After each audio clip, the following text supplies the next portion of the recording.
নমস্কার, news live বাংলার আজকের বিশেষ অনুষ্ঠান জুবিন স্মরণ। আমরা জুবিনদাকে আজ স্মরণ করব। আমরা অসময়ে জুবিনদাকে হারিয়েছি, সে জায়গা থেকে প্রত্যেকের মন এখনো পর্যন্ত কিন্তু ভারাক্রান্ত। আজ আমরা জুবিনদার ছোটোখাটো সমস্ত বিষয় জানবো এবং তার জন্য আমাদের সঙ্গে স্টুডিওতে উপস্থিত রয়েছেন। আলাদা পরিচয় করার প্রয়োজন নেই, তবে আবারও আপনাদের পরিচয় করে দিচ্ছি। আমাদের সঙ্গে আজ রয়েছেন আমাদের সকলের প্রিয় এবং অত্যন্ত জনপ্রিয় টলিউড বলিউড কাঁপানো একজন সঙ্গীত শিল্পী, আমাদেরই ঘরের ছেলে বলা যায়, দেবজিৎ সাহা। দেবজিৎ দা, নিউজ লাইভ বাংলার আজকে জুবিন স্মরণ অনুষ্ঠানে তোমাকে স্বাগত জানাচ্ছি। Thank you. জুবিনদার সঙ্গে তোমার অনেক স্মৃতি জড়িত হয়ে রয়েছে। জুবিনদাকে তুমি খুব কাছের থেকে দেখেছো। যদি শুরুটা আমি করি আজকের অনুষ্ঠানের, প্রথমেই তোমার কাছ থেকে জানতে চাইবো ঠিক জুবিনদার সঙ্গে প্রথম তোমার পরিচয় কোথায় এবং কিভাবে? ওর সাথে একটা অদ্ভুতভাবে পরিচয় আমার পরিচয় হয়েছে, কারণ আজকে থেকে প্রায় 2002-03 আমি 2002 সালে প্রথম মুম্বাই যাই। তারপরে আমি প্রীতমের সাথে অ্যাজ অ্যান অ্যাসিস্ট্যান্ট কাজ শুরু করি। তখন অবভিয়াসলি আমি তো জুবিন গার্গের ফ্যান শুরু থেকে, সবাই আমরা, বিকজ আমাদের জেনারেশন বা এখনের জেনারেশনও, মানে আজকে জুবিন গার্গ হয়েছে অলমোস্ট 30-35 বছর হয়ে গেছে। তখন থেকে আমিও ফ্যান ছিলাম। আর এই যে এত বছরের একটা লম্বা জার্নির পরেও আজকের তারিখেও নতুন জেনারেশন তারাও মানে জুবিন গার্গের পাগল ফ্যান। তো আমিও তখন ফ্যান ছিলাম। 2003 হবে ধরো, ওই সময়টাতে একটা স্টুডিওতে প্রীতম আমাকে বলল যে দেবজিৎ, জুবিন আসবে, কারণ প্রীতম জানে যে আমি আসামের ছেলে। জুবিন আসবে, তুই নিচে ওয়েট কর, তুই জুবিন আসলে ওকে নিয়ে বসাস। আর আমি ভেতরে খুব ফুর্তি, কারণ জুবিন গার্গের সাথে সেই একটা রকস্টারের সাথে আমার দেখা হবে। তো তখন আমি দেবজিৎ হিসাবে পরিচিতি পাইনি। তো ওয়েট করছি নিচে, স্বরলতা স্টুডিও, এটা হচ্ছে চার বাংলা মাঢার এরিয়াটা, ওইখানে। হঠাৎ অ্যারাউন্ড 12টা সাড়ে 12টা বাজে, 3টে ছেলে এসে, কারণ জুবিন গার্গকে আমি চিনি একদম রকস্টার, চুল লম্বা লম্বা, একটা হাতে গিটার নিয়ে এরকম। তো হঠাৎ দেখছি 3টে ছেলে নেমেছে একটা গাড়ি থেকে, আর এসে আমাকে জিজ্ঞেস করছে হিন্দিতে। ও তো আমাকে চেনে না, হিন্দিতে জিজ্ঞেস করছে যে ব্রাদার ইয়ে স্বরলতা স্টুডিও কাহা হ্যায়? তখন আমি বললাম ইধার হি হ্যায়, मैं वेट कर रहा हूँ, जुबिन आएगा, मैं ही जुबिन हूँ। এ কি বলছে, মানে এই জুবিন? একটা অদ্ভুত বেশে, চুল ছিল না, পুরো ইয়ে করে বল্ড এসছে। তুই চিনতে পারোনি? ঠিক চিনতে পারিনি, একদম পাতলা স্লিম ফিগার, এখানে একটা শর্টস একটা পরে, হাওয়াই চপ্পল পরে, এমনি যেমন ঘুম থেকে উঠে চলে এসেছে, ক্যাজুয়ালি। আমি বললাম আপ জুবিন হ্যাঁ? আমি হিন্দিতে বলছি তখন আমি ভালো করে অসমীয়া বলতে শিখিনি। বলে হ্যাঁ मैं ही जुबिन हूँ। ওকে আইয়ে ভেতরে নিয়ে বসালাম। আমাকে বলল যে क्या गाना है सुनाओ गाना। তখন আমি পরিচয় দিইনি যে আমি আসামি। তারপরে ধীরে ধীরে কথা টথা হতে হতে পরিচয় হলো যে আমিও আসামি। ও আচ্ছা ঠিক আছে। তারপরে প্রীতম এলো, এইভাবে ওর সাথে আমার প্রথম পরিচয়। আচ্ছা, যখন জানতে পারলো তুমি আসামেরই? হ্যাঁ, ও খুব খুশি হলো। আচ্ছা, তখন হিন্দিতেই কথা বলছি, বিকজ আমি অসমিয়াতে অত কমফোর্টেবল ছিলাম না। তারপরে ও যখন জানলো আমি বাঙালি, তারপরে বাংলায় আমরা কথা বলছিলাম। তো এইভাবে ওর সাথে শুরু। আর তারপরে কাট টু আমি যখন সারেগামা জিতি, তারপরে ওর সাথে আলাপ। কোথায়? গুয়াহাটিতে। আচ্ছা। কারণ ও অবভিয়াসলি মানে আসামের মানুষ বা নর্থ ইস্টের মানুষ যে এত আদর ভালোবাসা দিতে পারে, সেটা তো আমিও আংশিক পেয়েছি। কারণ তো এই যে জুবিন গার্গকে নিয়ে যে মানুষের ভালোবাসা, মানুষের এত আদর, মানে ওকে যে একটা ভগবানের মতো দেখা। সত্যি কথা বলতে আমিও জুবিন গার্গকে ও মারা যাওয়ার পরে আরো বেশি চিনতে পারছি, কারণ আমি চিনতাম একজন শিল্পী হিসেবে, আমি ওর গানের ফ্যান, আমার একটা অ্যাডমাইরেশন ওর প্রতি ছিল, আছে, থাকবে অলওয়েজ। কিন্তু ওর যে বাকি দিকটা, ও যে এত বড় মনের মানুষ ছিল, এত ডেপথ ছিল, এত জ্ঞান ছিল, এত কিছু নিয়ে আমি ঘাটাইনি কখনো। আমি শুধু আমার মনে একটা জুবিন গার্গ রকস্টার, ওইভাবেই আমি জুবিন গার্গকে চিনতাম। কিন্তু তারপরে যত ওর সাথে আমি মিশেছি, ওর সাথে বসেছি, ধীরে ধীরে ধীরে ধীরে ওকে আরো জানতে পারলাম। কিন্তু সবচেয়ে বেশি জানছি এখন।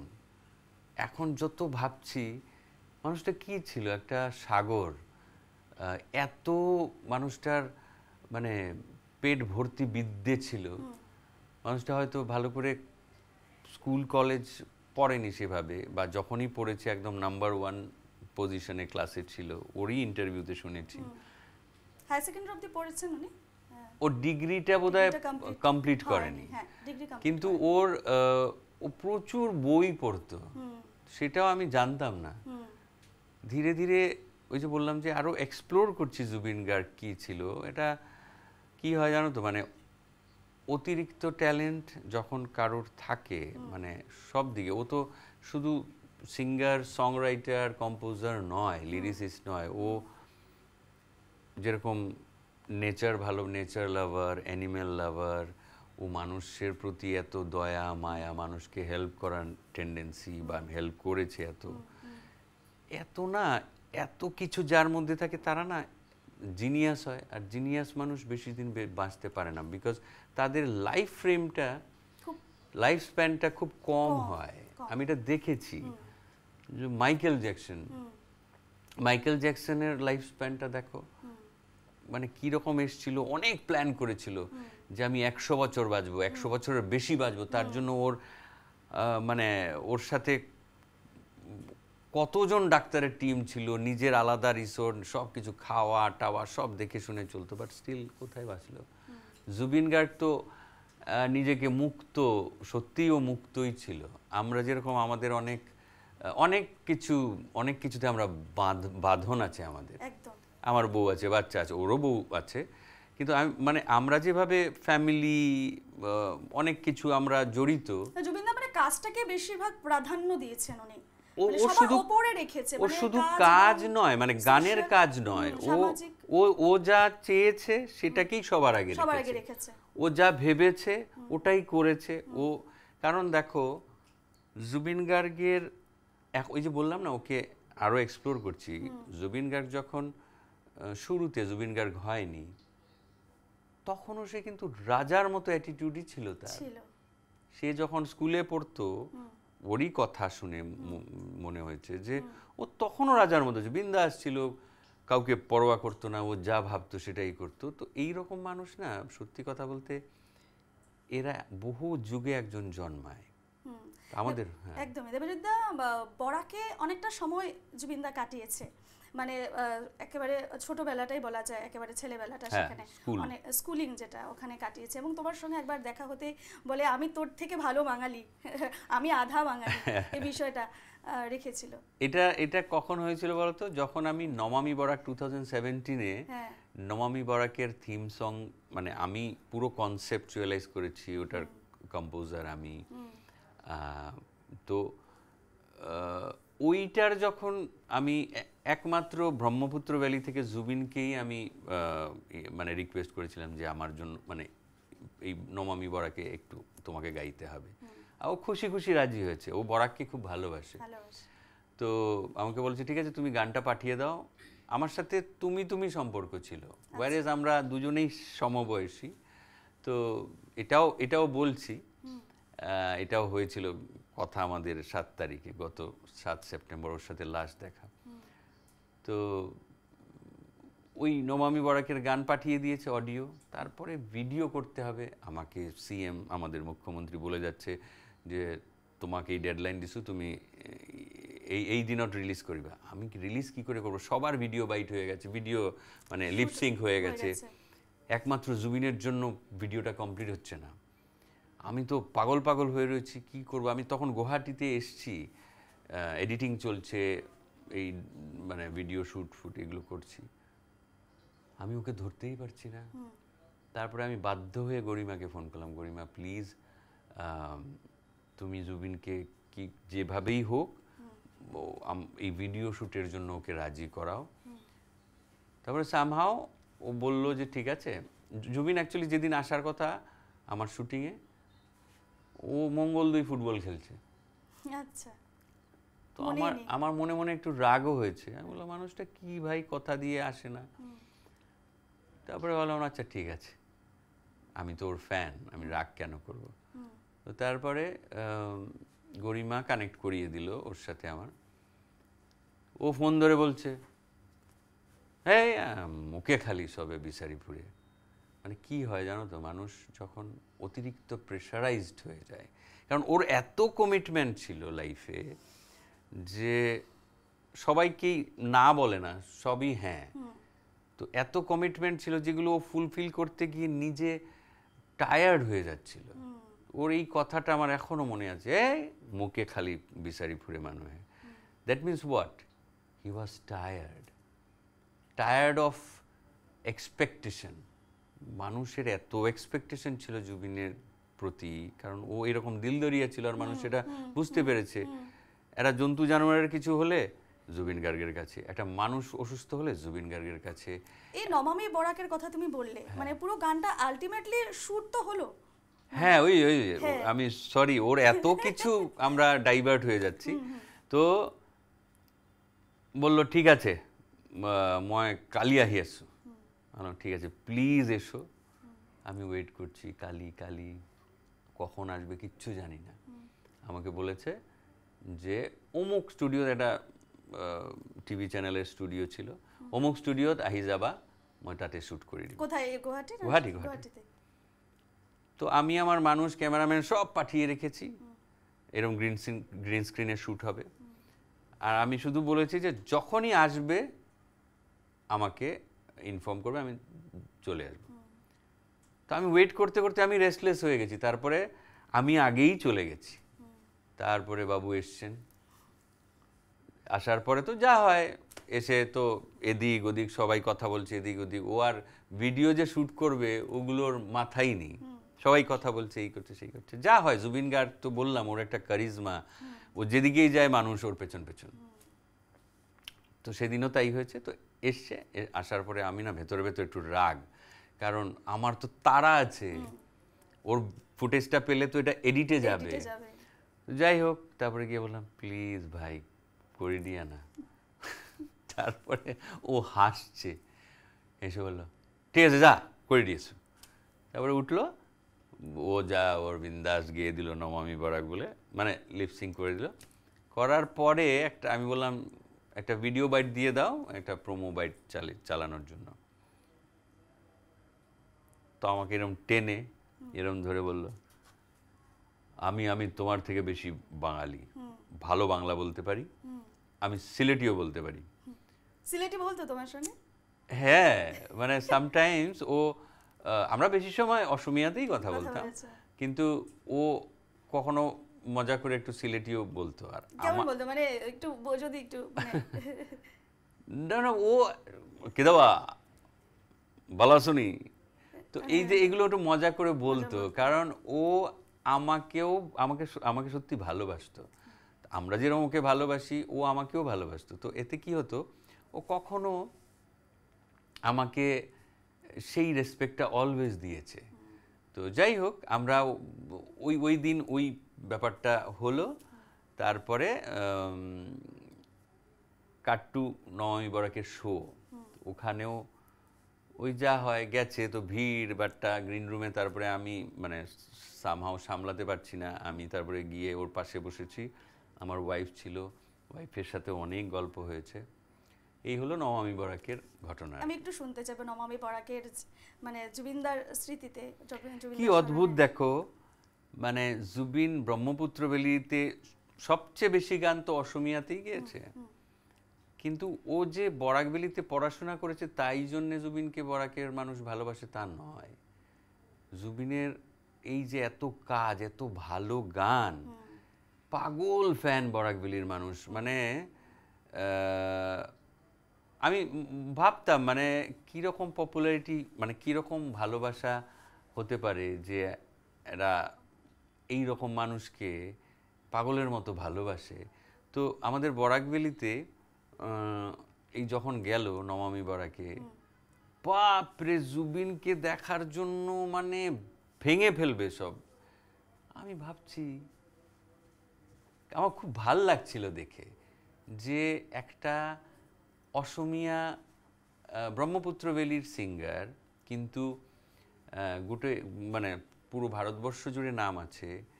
আর যেহেতু ও তো সারাক্ষণ আসামেই থাকতো, বেশিরভাগ 95% ও আসামেই ছিল, তো ওকে ঘিরে এত মানে যেরকম সমালোচনাও করতো ওই রকম ভালোবাসাও দিত। তো ওইটা দেখে আমার খুব ভালো লাগলো। মানে বরাকভ্যালিতে যখন আমি, কারণ আমি তো জুবিন গার্গকে সবসময় বাইরে বাইরে দেখেছি, বরাকভ্যালিতে কখনো দেখিনি। আর নমামি বরাকে যখন গেল, ওর যে প্রেজেন্সটা ছিল, ওই যে বললাম না, ওর মধ্যে একটা ইনবর্ন রকস্টার অ্যাটিটিউড ছিল। তো এই যে যেই ঢুকলো, মানুষ সব বাঙালি মানুষ, কিন্তু কিন্তু সব যেমন উপচে পড়েছিল ওর প্রতি, ভিড় মানে। আর নমামি বরাকটা সেরকমভাবে হয়েও ছিল প্রোগ্রামটা। তো খুব ভালো ভালো একটা স্মৃতি ছিল এটা। আমি একটু তোমার কাছ থেকে দুই এক কলি যদি মানে জুবিনদার স্মরণের স্মৃতিতে। আসলে কি বলতো, মানে জুবিনের ও মারা যাওয়ার পর থেকে না, আমি সত্যি কথা বলতে ভালো করে না ওকে দেখতে পারি। মানে আমি দেখলে আমার কীরকম একটা কষ্ট হয়, ওর গান শুনলে কষ্ট হয়, ওর গান গাইব কি। তো এটা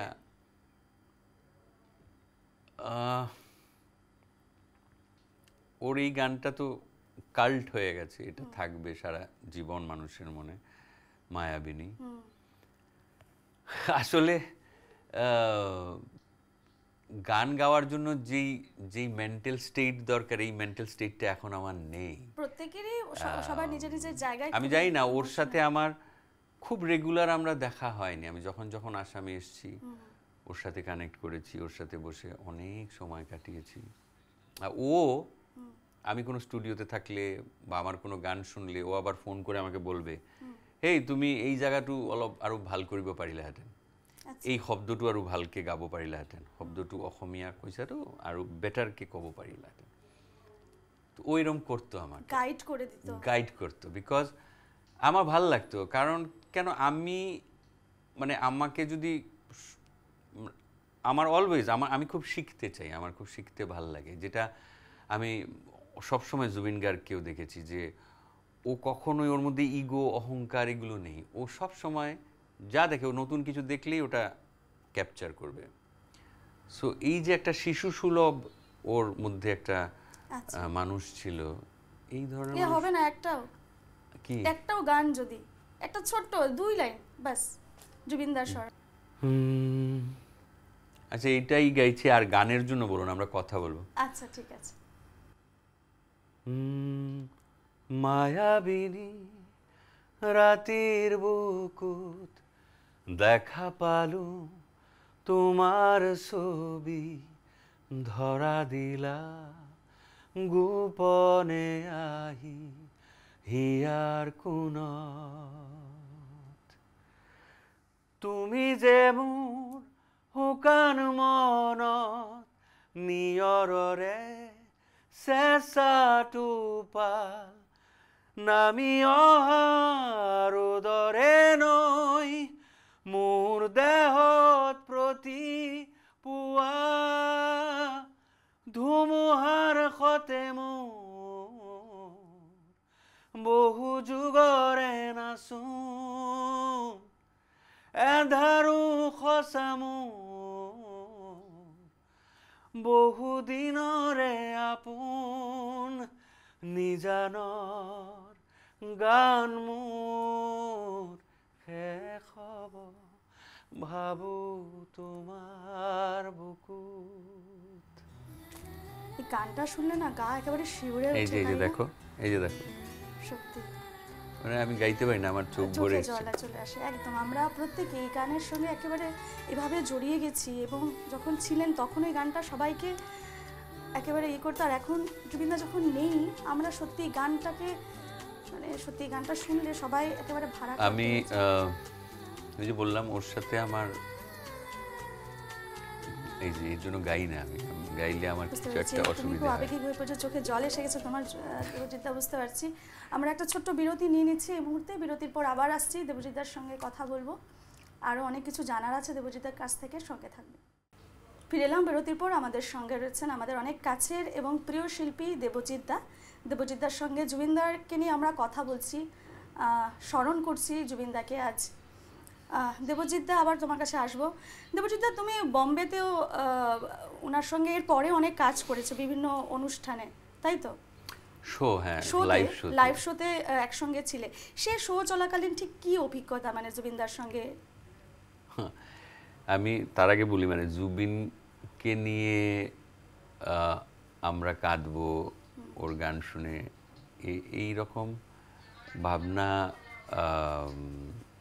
আমার মাথায় কোনোদিন আসেনি।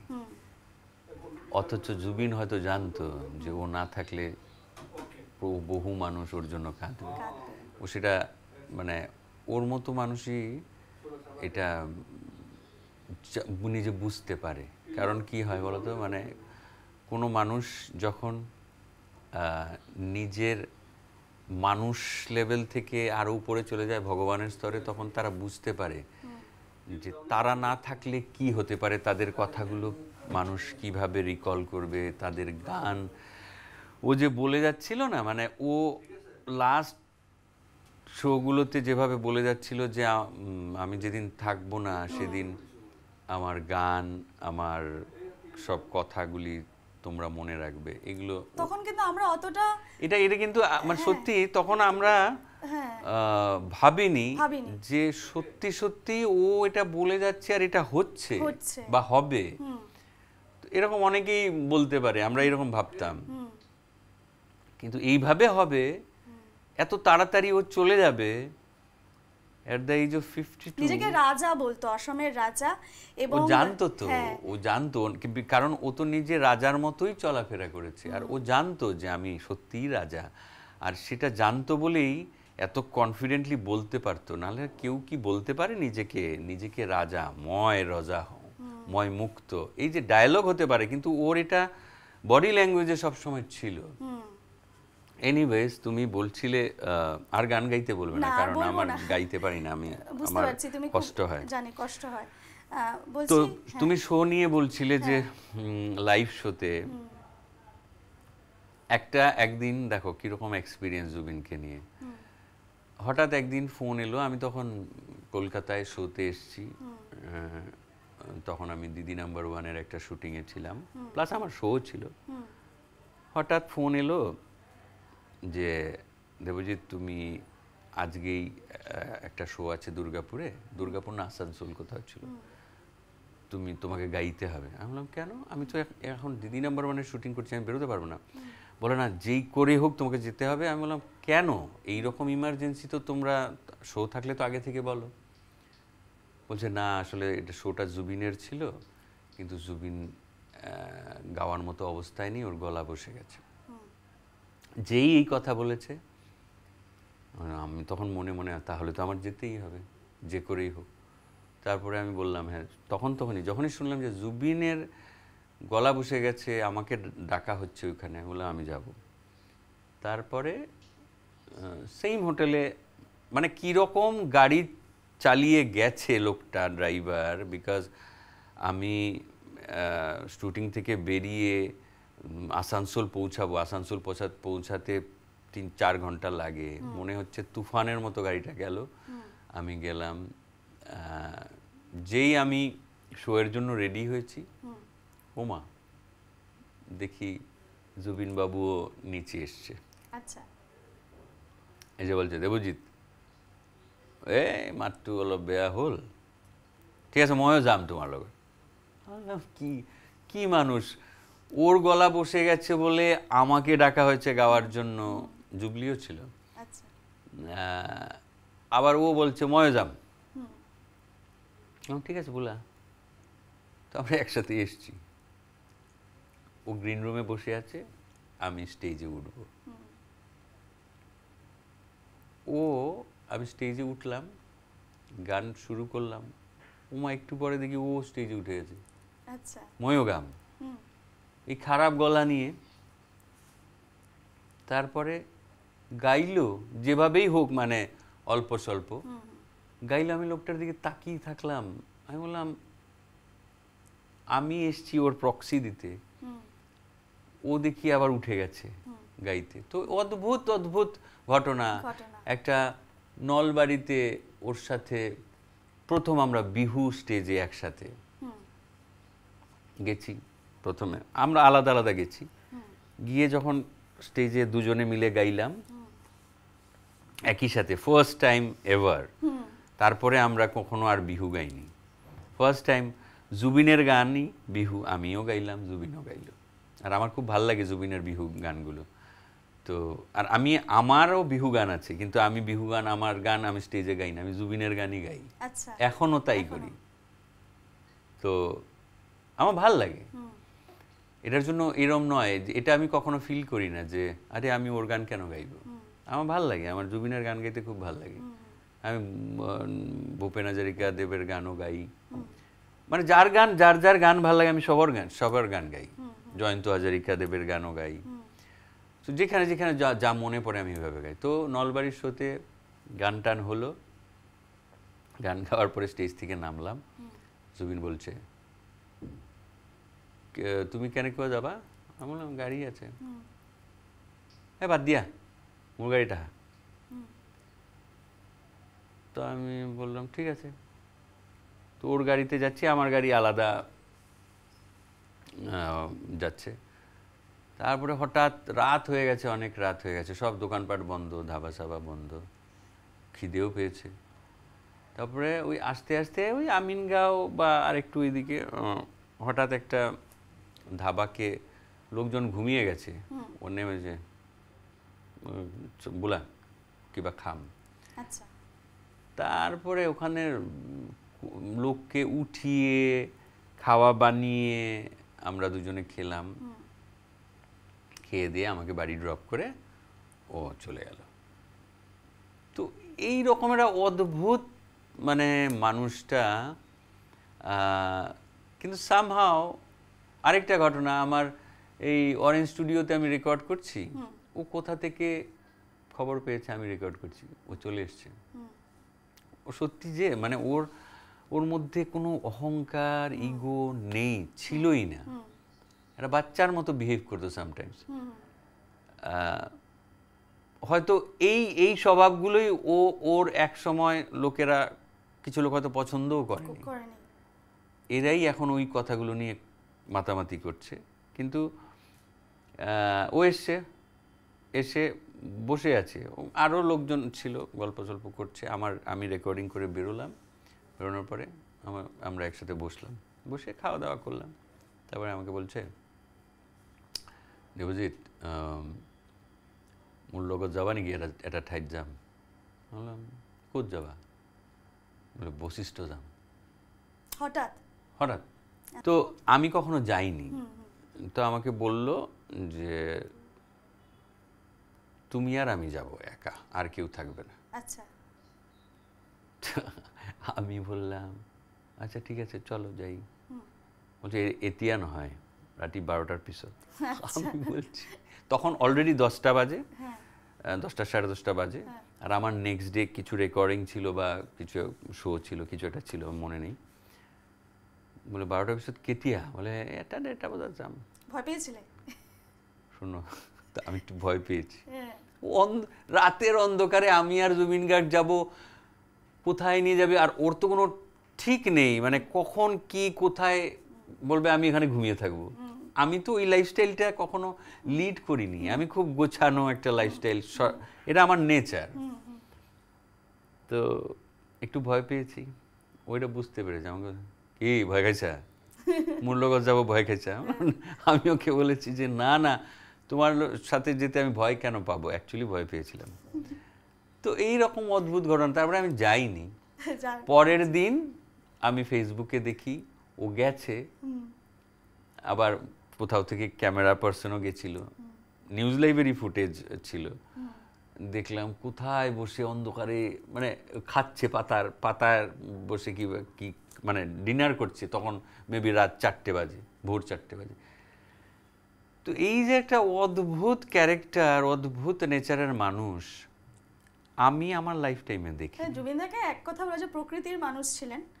ও যে কোনো জায়গায় নেমে যেতে পারে, যেখানে খুশি বসে খেয়ে নিতে পারে। আমরা 10 বার ভাববো এখানে খাবো, এটা এত হাইজিন আছে কিনা, খাবারটা মানে ভালো হবে কিনা, ও না এগুলো জীবনে ভাবেই নি। এখন কিছু কিছু ভিজুয়াল আমরা দেখি ফেসবুকে ভাইরাল হচ্ছে, মানে সোশ্যাল মিডিয়ায় দেখি কোথাও একটা ছোট্ট চায়ের দোকানে বসে খেয়ে নিচ্ছে। হ্যাঁ, ওই যে ছোট্ট চায়ের দোকান হাতে নিয়ে খেয়ে, মানে এই যে ছবিগুলো আমরা এখন দেখি না, সত্যি ভাবি যে যখন ছিলেন এগুলো আমাদের সামনে আসেনি, কিন্তু এখন ভাবো মানুষ জীবিত থাকতে আমরা অনেক কিছু ভাবে কি করছে, পাগলামি করছে, পাগল হবে, এই হবে সেই হবে। কিন্তু মানুষ মারা যাওয়ার আমার দুঃখ এটাই যে জুবিন গার্গ জীবিত থাকতে ও আরো অনেক কিছু পাওয়ার দরকার ছিল। ওর এই যে আজকের যে ভক্তি আদর মানুষের পাচ্ছে, তখনও পেয়েছে, কিন্তু তখন অনেকে তাচ্ছল্যও করেছে। আমি এই বিষয়ে একটা জিনিস তোমার কাছ থেকে জিজ্ঞেস করব। অনেক হয়তো পুরস্কার পাওয়ার একটা যোগ্যতা ছিল জুবিনদার জাতীয় স্তরে, নিশ্চয়ই সেগুলো হয়তো, ওইটাই বললাম যে জুবিনের অনেক পাওয়ার ছিল, যেটা জীবিতকালে পাওয়ার ছিল। মানে মারা যাওয়ার পরে যা পাচ্ছে সেটা তো সারা পৃথিবী দেখছে, কিন্তু জীবিতকালে ওর অনেক পাওয়ার বাকি ছিল, যেগুলো মানে এখন দুঃখ হয়। মানে আজকে এত অ্যাওয়ার্ড, ন্যাশনাল অ্যাওয়ার্ড, অমুক অ্যাওয়ার্ড, তমুক অ্যাওয়ার্ড হতে থাকে, বলিউডের অ্যাওয়ার্ড হতে থাকে, সেখানে জুবিন গার্গের পাওয়া উচিত ছিল বা পেয়েছেও। আই থিঙ্ক ইয়ালিতে ও পেয়েছিল নাকি, ফিল্মফেয়ার পেয়েছিল। তো দেখো, অ্যাওয়ার্ড দিয়ে শুধু তো আর মানুষ শিল্পীকে জাজ করা যায় না। জুবিনদা মুম্বাই থেকে ঘুরে এসে গেছে, হ্যাঁ, তার কারণ আছে। ও এই কথাটা আমাকে অনেকে জিজ্ঞাসাও করেছিল, কারণ আমি জানতাম জুবিন গার্গ, তখন আমি সারেগামা জিতিনি, তখন কি অনেকে আমাকে জিজ্ঞেস করে জুবিন গার্গ কেন বম্বেতে থাকে না বা বম্বেতে কাজ পায় না নাকি। আমি তখন বললাম ও বম্বেতে থাকবে কেন, ও তো আসামের রাজা, ও আসামের রাজা হয়ে আছে তখন। আমি কিন্তু এটা কবের কথা বলছি, 2003-04-এর কথা বলছি। তখন আমি যেই জুবিন গার্গকে চিনতাম ও তো তখনও রাজাই ছিল। তো আমি বললাম যে ও বম্বেতে কেন স্ট্রাগল করবে, ও আসামের রাজা হয়ে আছে, রাজা হয়েই থাকবে না, ও এখানে কেন এসে লোকের কাছে গিয়ে আমাকে কাজ দাও, আমাকে গান দাও, এগুলো বলবে কেন। সো আরে ওটা সেটা করেও নি, সবসময় বলতো যে আমাকে গাওয়াতে হলে আমার ওখানে গিয়ে গাওয়াবে, আসামে এসে রেকর্ড করাবে। সো ওর সেই রকম ওর ভাবনা চিন্তা ছিল। তো দ্যাট ডাজন্ট মিন যে আজকে বলিউড সবাই কথা বলছে অ্যাবাউট জুবিন গার্গকে নিয়ে, কই জুবিন গার্গ যখন ছিল তখন তো জুবিন গার্গকে নিয়ে এইভাবে ভাবেনি, একদমই তাই। তো ওইটাই দুঃখ হয় সামটাইমস যে ওর মতো একজন মাল্টি ট্যালেন্টেড মানুষ। বেশ দেবজিৎ, তোমার সঙ্গে আরও কথা বলবো। এখন নিয়ে নেব আরও একটি ছোট্ট বিরতির পর আরও বহু বিষয় নিয়ে কথা বলবো দেবজিৎদার সঙ্গে, আরও বহু বিষয় জানবো দেবজিৎদার কাছ থেকে। সময় হচ্ছে একটি ছোট্ট বিরতির সঙ্গে থাকবে। ফিরে এলাম বিরতির পর। আমাদের সঙ্গে দেবজিৎদা রয়েছেন। জুবিনদার সম্পর্কে অনেক ছোট ছোট কথাও আমরা আজকে জানতে পারছি, যেগুলো হয়তো অনেকেই জানেন না, নিউজ লাইভ বাংলার দর্শকরা আজকে জানতে পারছে। আরও একটি বিষয় দেবজিৎদা, এই মুহূর্তে যেটা বিভিন্নভাবে সকলের মনে একটা প্রশ্ন জেগেছে জিৎ গাঙ্গুলি নিয়ে। আমরা জানি জিৎদার সঙ্গে আর জুবিনদার একটা যেটা জুটি, মানে টলিউডে বাংলা সিনেমা জগতে একটা বিশেষ অবদান রাখে, একের পর এক হিট দিয়েছেন জুবিনদা। সে জায়গায় দাঁড়িয়ে এই মুহূর্তে যেটা প্রশ্ন উঠছে অনেকের মনে কি জিৎ গাঙ্গুলিকে নিয়ে উঠছে প্রশ্ন যে তিনি কেন আসেননি, তিনি কেন খবর নিচ্ছেন না, যে জায়গায় দাঁড়িয়ে অন্যরা অনেক বড় বড় মাপের লোকরা এখানে এসেছেন। তো এই প্রশ্নগুলো জিদ্দা এগেনস্টে উঠছে, মানে জিদ্দার বিরুদ্ধে। দেখো, এই বিরুদ্ধে বা ফরে এরকম আমি বলি না, ভাবি না। তার কারণ হচ্ছে আমরা বা আসামের মানুষ জুবিন গার্গকে যেভাবে চেনে, যে বিকজ জুবিন গার্গ আসামের ছেলে, জুবিন গার্গকে জুবিন গার্গ হওয়ার সময় থেকে মানুষ চেনে, ঠিক আছে?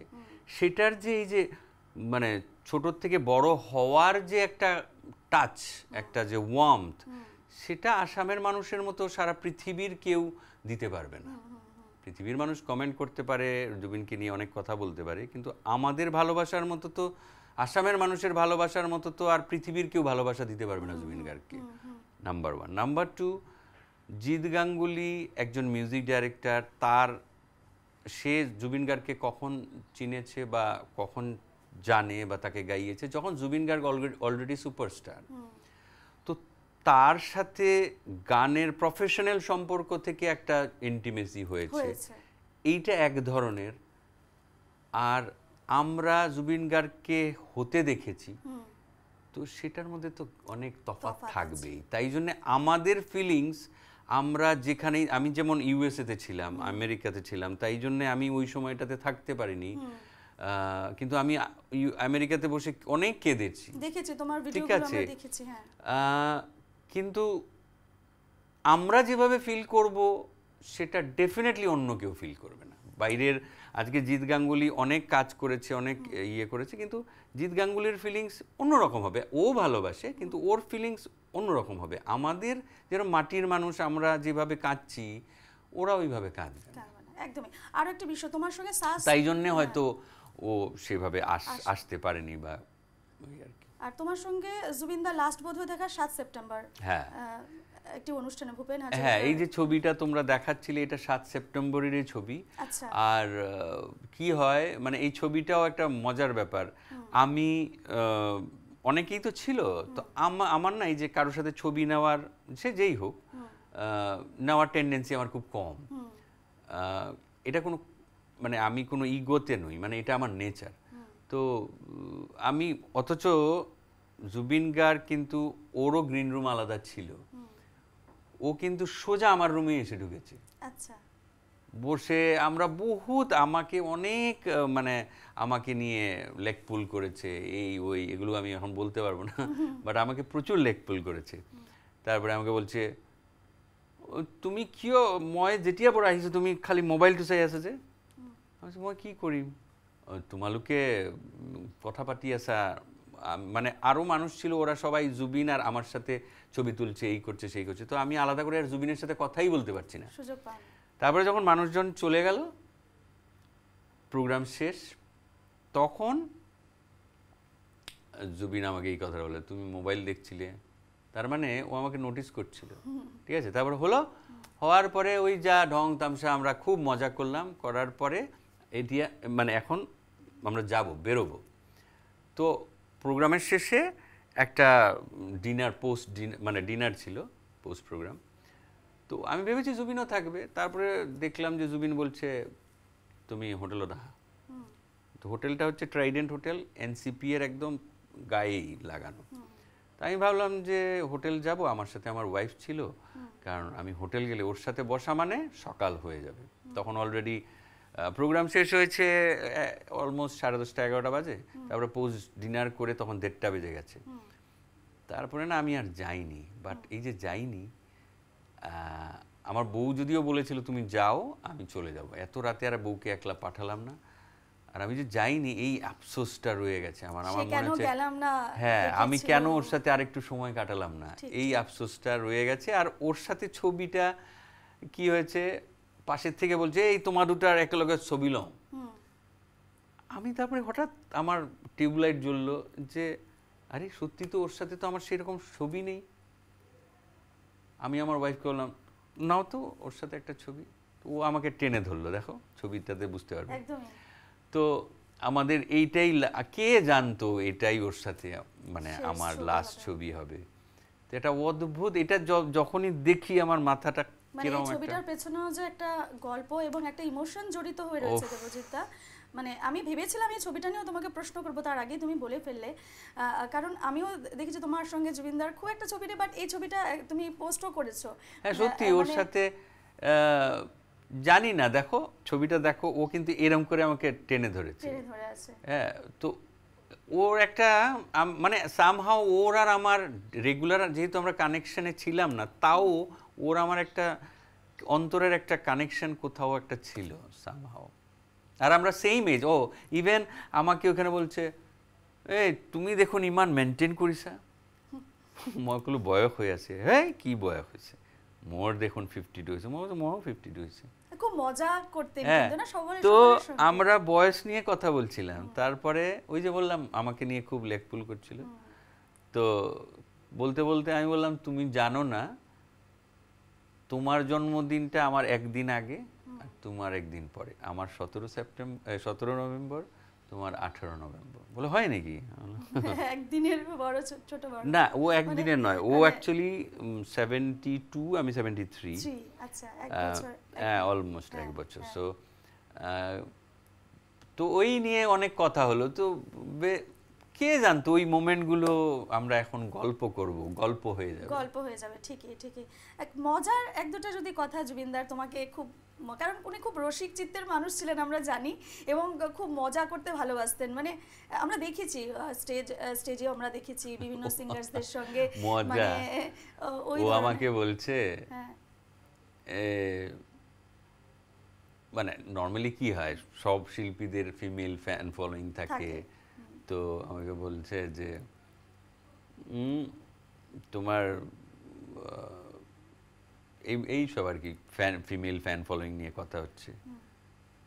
তা আমি তখন বললাম তুমি মুখে হুদিসা, তুমি তো এইবিলাকর ডিন হয়। তারপর বলছে মই মানে ও নিজেই নিজেকে এই ব্যাপারে রাজা বলছে। বললাম তুমি রজাই, এই বিষয়ত তুমি রজা, মই এটা স্টুডেন্ট হব পারু। এগুলো মজার গল্পও হয়েছে। তো ওর বাড়িতে ওই কি নাম, বাড়ি মানে স্টুডিও যেটা খারকুলি উজান বাজারে, তো ওইখানে একদিন আমাকে ডেকেছে। ও সবসময় বলে মোর স্টুডিওটা হিবা, যখন আমার সময় ম্যানেজ হয়েছে গেছি, সারা রাত মানুষটা মিউজিক নিয়ে গল্প করে গেল, নিজেও গাইলো, আমাকেও গাইতে বলল, এই কিবোর্ড বাজাচ্ছে, এই গিটার বাজাচ্ছে, সারাটা রাত। সকাল হয়ে গেছে, মানে আলো হয়ে গেছে। আমার যা মনে হয় 5টা 5:30 বাজে আমি খারকুলি স্টুডিওর থেকে বেরিয়ে বাড়ি গেছি। সো এই রকম অনেক ঘটনা ওর সাথে, যা এখন আমরা গল্প করছি। বেশ, এই মুহূর্তে আরেকটি বিরতি নেওয়ার সময় হয়ে গেছে দেবজিৎদা, ফিরছি বিরতির পর, সঙ্গে থাকবেন। ফিরে এলাম বিরতির পর। আজ যেমনটা আমরা আলোচনা করছি জুবিনদাকে নিয়ে, এবং আমাদের সঙ্গে দেবজিৎদা রয়েছেন। দেবজিৎদা, এবার যেহেতু একেবারে শেষ পর্যায়ে এসে পৌঁছে গেছি অনুষ্ঠানের, এবং তোমাকে জানবো তুমি বিদেশে ছিলে যখন জুবিনদার হঠাৎ মৃত্যুর খবর সামনে এলো, ঠিক কি মনে হচ্ছিল তোমার? কি মনে হবে, পাহাড় ভেঙে পড়েছে। আমি মানে ভাবতেই পারছিলাম না যে যেই মানুষটার সাথে 12 দিন আগে আমি 19 তারিখে ইন্ডিয়ার 19 তারিখ, আমি ইউএসএর 18 তারিখ রাত্রের কথা বলছি, ওই দিনই পৌঁছেছি আমি। পৌঁছে আমি যখন জাস্ট জেটল্যাগ হচ্ছিল, ঘুমোতে পারছিলাম না, তো 3:30 বাজে ভোর ওইখানের, আর ইন্ডিয়াতে তখন দিন। আমি জাস্ট ঘুম আসছে না, তো আমি ব্রাউজ করছিলাম হোয়াটসঅ্যাপটা, তো হঠাৎ দেখলাম জুবিন গার্গ আনকনশিয়াস হয়েছে, ও আইসিইউতে ভর্তি করেছে। তো আমি ভাবলাম যে এরকম আগেও হয়েছে, ও ঠিক হয়ে যাবে। ও মা, ওই দিনে 1 মিনিট দেখলাম যে হি ইজ নো মোর। যেই নো মোর হয়েছে না, মানে মেসেজটা দেখে আমি পুরো হিলে গেছি। মানে যেই মানুষটার সাথে 12 দিন আগে আমরা এত হাসি ঠাট্টা সব গল্প করলাম, এই মানুষটা হঠাৎ করে নেই। যেই নেই হয়েছে সাথে সাথে আর আমি না পেরে আমি এটা ওইখানে ওই বেশেই আমি বিছানায় বসে ভিডিও বাইট দিয়েছিলাম ফেসবুকে। তো এই যে এত বড় লস আমাদের হয়েছে, এই যে একটা ধাক্কা আমরা পেয়েছি, অবভিয়াসলি আমরা আসামের মানুষ, আমাদের কাছে এটা একটা এত বড় জায়গা আর জীবনে কেউ কোনোদিন নিতে পারবে না। এটা এত বড় একটা জায়গা ভ্যাকেন্ট হয়েছে বা ভ্যাকুয়াম তৈরি হয়েছে, যেটা সত্যি ও মানুষের ওপরেই ছিল, ও ভগবান। আমি এখন ভাবি যে ও সত্যিই ভগবান। আমরা ভগবানকে সামনে থেকে কেউ দেখিনি, ও ভগবানের জায়গাটাই নিয়েছে। আর আমিও সব রাজ্যের সব মানুষের সাথে আমিও চাই যে তদন্ত হচ্ছে, জাস্টিস চাই। আর যারা এই প্রসঙ্গে আসবো, দেবজিৎ দা, যখন একের পর এক ভিডিওগুলো সামনে আসছিল, এই সাঁতার কাটার একাধিক প্রশ্ন উঠছিল, কি হয়েছে, কেন হয়েছে, এই ভিডিওগুলো সামনে আসার পর থেকে কিন্তু সবার মনে একটা প্রশ্ন জাগতে শুরু করে। ঠিক সেই সময় তুমি কি ভাবছিলে, আদৌ এটা কি ধরনের? দেখো, আমার পার্সোনালি মনে হয় যে জুবিন গার্গের মতো একজন ভগবানের মতো একটা মানুষকে কেন কেউ মারতে যাবে কখনো? আর যদি এত কনস্পিরেসি মানে এত কিছু ভাবা হচ্ছে যে এই করেছে, মানে ম্যানেজার এই করেছে সেই করেছে, তো সেটার জন্য একটা অন্য দিক আছে, সেটা নিয়ে আমি আর কথা বলছি না। কারণ ম্যানেজার যেরকম লাইফ বানাতেও পারে, লাইফ নষ্টও করতে পারে। কারণ ম্যানেজার শুধু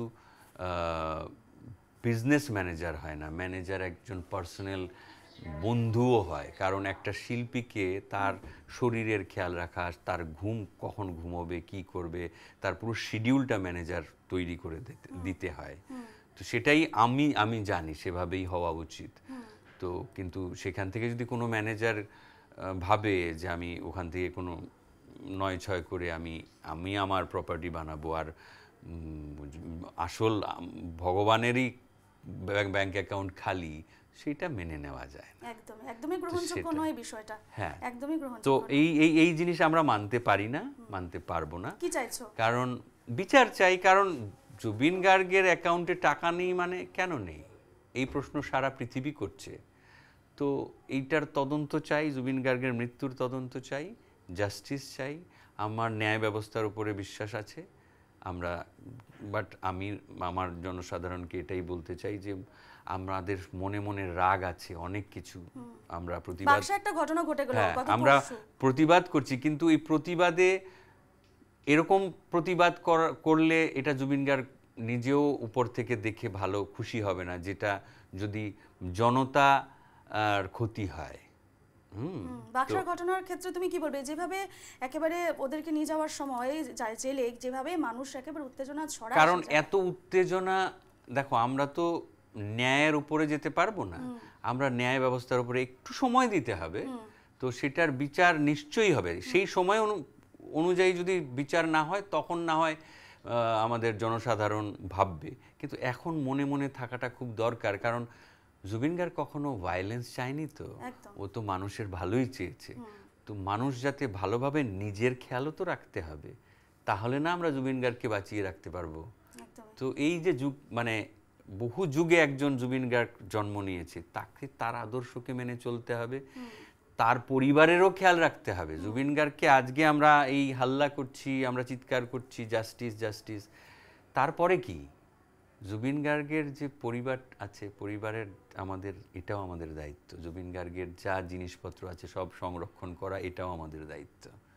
একদম এই বিষয়ে আসবো যে সংরক্ষণ করা হবে এবং জুবিনদাকে জিয়ে রাখতে হবে প্রত্যেকের মাঝে। আর জুবিনদার চলে যাওয়ার জন্য কিন্তু অসম নয়, আমি বলবো একটা শিল্পী সমাজে, সাংস্কৃতিক সমাজে একটা অপূরণীয় ক্ষতি হয়ে গেল।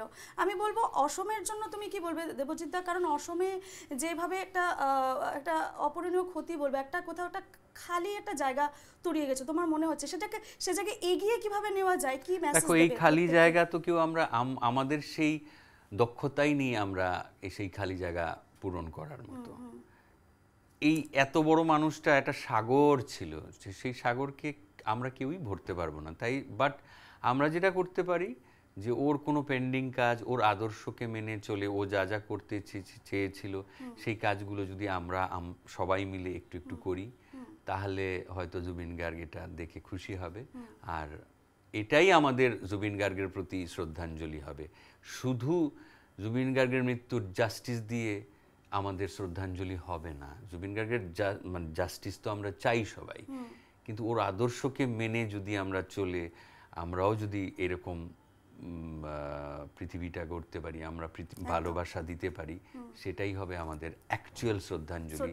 অ্যাকচুয়ালি জাস্টিস দেওয়া হবে। ইয়েস। নবপ্রজন্মকে কিছু বলতে চাইবে শেষে? নবপ্রজন্ম কি মানে আমি দেখো আমি নিজেও মানে আমি এক ধরনের আইডিওলজি নিয়ে এতদিন চলেছি, কিন্তু আমার এখন মনে হয় যে জুবিন গার্গের ওর লাইফটাকে জানার পরে বা আরো জানছি দিনে দিনে, আমার মনে হয় আমিও ওর আদর্শকেই ফলো করি বা করব আগামী দিনে। কারণ ও যা করে গেছে আর ও যা ভেবেছিল, ওর যা পেন্ডিং কাজগুলো, যদি আমিও সেই কিছু একটা আমার অবদান করে যেতে পারি, আমি ধন্য হব।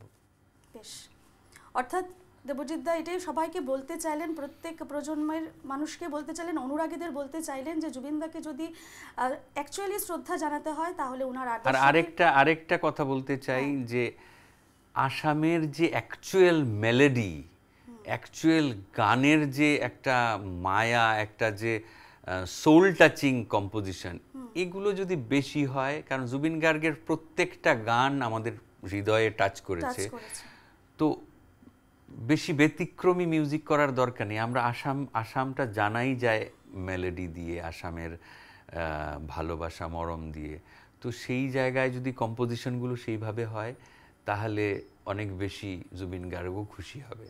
তো মিউজিক্যালিও আমরা ভালো মিউজিক করলে জুবিন গার্গও খুশি হবে, এইটুকু আমি নবপ্রজন্মকে বলতে চাই। একদমই দেবজিৎ যা বললেন নিশ্চয় নিউজ লাইভ বাংলার দর্শকদের তরফ থেকে প্রত্যেকের কাছে পৌঁছে যাবে। এবং যেমনটা বলছিলেন দেবজিৎ দাও যে শ্রদ্ধা এবং জাস্টিস যদি দিতেই হয় জুবিনদাকে, তাহলে তার আদর্শকে সামনে রেখে তার আদর্শের পথে চলে। এবং তিনি যেসব মেসেজ দিয়ে গেছেন এর আগেও বিভিন্ন সময়, যেগুলো হয়তো আমরা এর আগে কখনোই গুরুত্ব দিয়ে শুনিনি, এখন যখন আমরা শুনছি, প্রত্যেকের কাছে একটি আবেদন থাকবে, জুবিনদা যা চেয়েছিলেন তাকেই যাতে আমরা একেবারে তিনি যেভাবে পথ দেখিয়েছেন সেই পথে যাতে হেঁটে আমরা জুবিনদাকে আসল ন্যায় দিতে পারি এবং জাস্টিসের সঙ্গে শ্রদ্ধা এভাবেই জানানো যাবে জুবিনদাকে। আজকের এই অনুষ্ঠান আমাদের সঙ্গে দেবজিৎ দা ছিলেন। দেবজিৎ দা অনেক কিছু আমাদেরকে বললেন যা হয়তো এর আগে কখনোই আমরা জানতে পারিনি। সে জায়গায় দাঁড়িয়ে আরও কাছের থেকে জানলাম আজকে জুবিনদাকে স্মরণ করে। এখনকার মতো আমাদের এই অনুষ্ঠান জুবিন স্মরণ এখানে শেষ করছি। ধন্যবাদ।